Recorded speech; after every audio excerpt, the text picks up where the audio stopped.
Oscar Piastri has proven that the future is now and that there is no time to wait when it comes to the championship fight, as winning his second race in the season has been orchestrated in the best combination of offensive and defensive masterclass from the Aussie driver.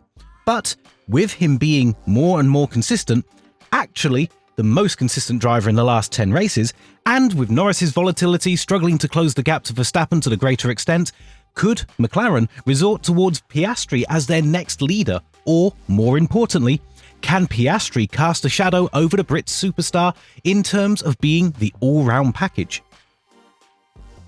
It's safe to say that Oscar Piastri has been the most pleasant surprise of the grid this year, and before you start talking about the rocket ship that McLaren has had ever since Miami, now added with the flexibility of their rear wing when loaded under high speed, we must remind you that both Norris and Piastri have the same amount of wins this season with that rocket ship.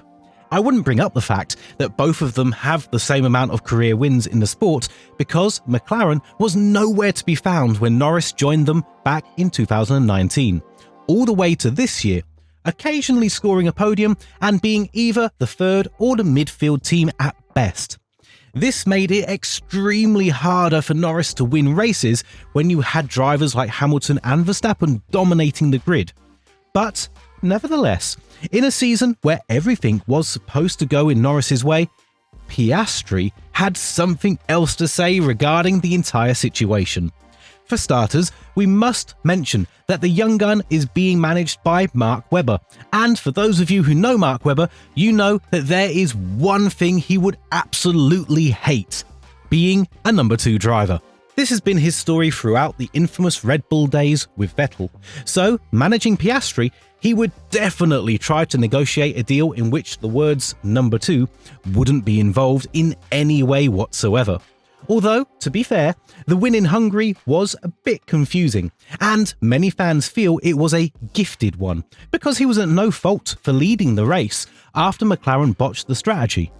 But that is all in the past, and when talking about his manager, Mark Webber, Piastri stated that he hasn't been directly advocating him against any types of Papaya rules that have been instigated by the team. Further stating, Webber has been very much involved in the discussions with myself and the team. I think some of the team orders and team disputes have been a very different sort of circumstances to what we have. So there's not been any direct advice on this. This is what happened last time.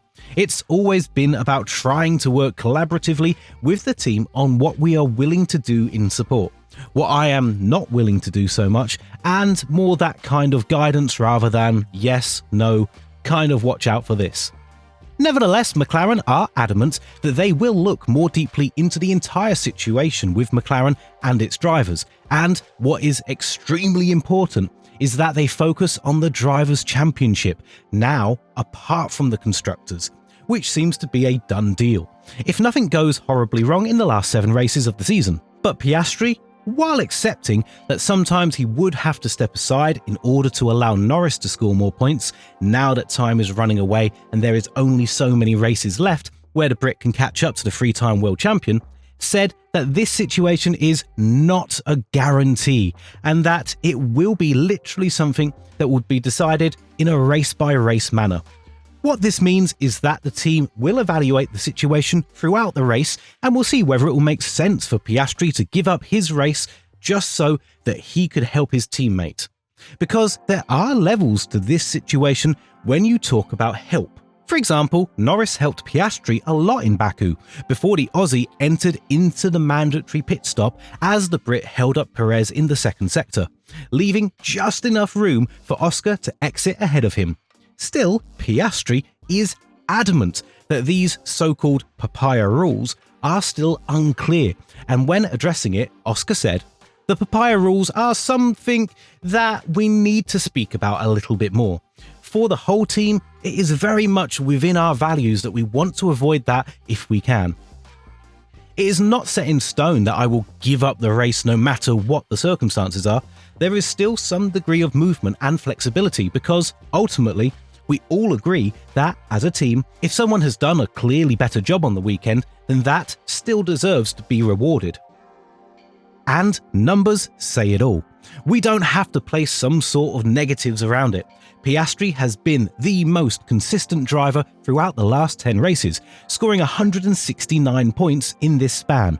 For comparison, Norris scored 16 points less and just 1 point more than his title protagonist Max Verstappen. This is quite an absurd fact if you think about it, because Norris should be way higher in this category as he had quite a competitive car on his hands ever since Miami. But McLaren winning 2 races with him, one of which has been under the merit of the safety car in Miami, doesn't really bode well for the Brit in the long-term picture of McLaren. Another stat that we're completely baffled at is this one. Piastri scored the most amount of points over the last 5, 6, 7, 8, 9, 10, up to 11 races, and he has definitely proven that he has what it takes to be a future world champion. There are some things that will need to be polished further, such as his race pace and the fact that he needs to be a bit better in execution, such as in Zandvoort, where he was unable to get past Leclerc on much fresher tyres, even though the track itself didn't prove to be phenomenal for overtaking opportunities. Regardless of this, Piastri is the driver who we all believe is slowly but surely being forged into the next world champion. But whether or not Norris will have to say anything about this, time will tell. After all, we must not forget the fact that the Brit has been quite dominant on his own from 2019 onwards and used everything that was in his power to make the most out of the given car.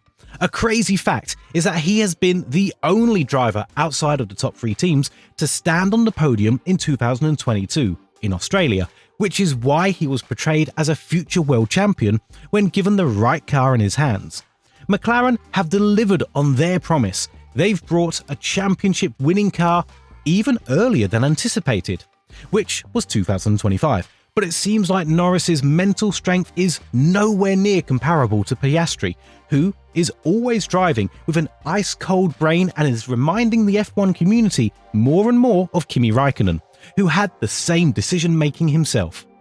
In Baku, Piastri has proven again that not only can he attack and be the latest breaker in the sport, but he can also showcase a masterclass in defense, even though many have pointed towards the fact that the flexibility of the rear wing is something questionable as it rotates a bit more compared to the rest of the grid, allowing the car to have more top speed and not struggle with the air resistance as much as the rest of the grid.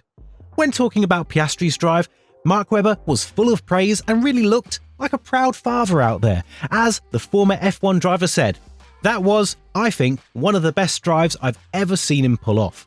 Obviously under a lot of pressure, defensive, very decisive in the move itself, and up against a world-class driver, Charles.